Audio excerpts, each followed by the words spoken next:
but I went to see for the first time Into the Woods a couple months ago, and I came out not able to sing one tune. I could remember Into the Woods, but that is a motive. So I guess my mantra as a would-be opera musical composer who's written, is it 18? It's 18 works. My wife said. Yeah, I've written 18 things. 7 or 8, 6 or 7 of them are 2 hours long or more. And the rest are one acts. Now, what you saw with Mail Order Maggie was a one act. At one point, I had a producer that I knew who was the head of Lincoln Center Theater, Gregory Mosher, and I spoke to him on the phone in 1990 something, and he said, "Oh, Mail Order Maggie." He said, "Is that 2 acts?" I said, "No, it's only 1."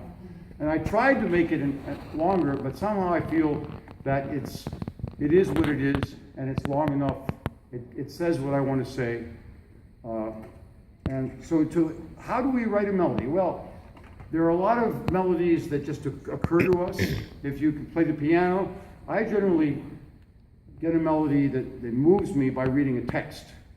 For instance, in Jane Eyre, which I hadn't read for years, and then I was teaching in a school, and one of the 7th grade girls was reading it, and as she walked into my choral class, because I was conducting chorus that year, the book dropped, and I saw this woman with the hair blowing, and she said, "Jane Eyre," and I said, "Of course, that's what I want to write." It was this tremendous thing, and so when I was reading that, there were a couple of sentences that stuck out between Mr. Rochester and Jane. He says to her early in the beginning of the book, "You are my mystic lady of the greenwood."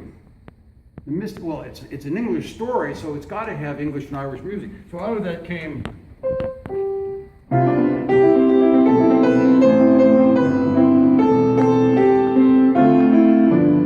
Mystic lady of the greenwood, you that are my very soul.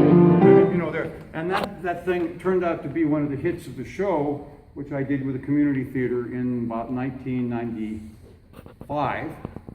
And then very shortly after that, I did another show, Pride and Prejudice, which, and the head of one of the Paper Mill Theater came up to me and shook my hand and he said, "Mr. Thomas, I love your music. Please send me the script." And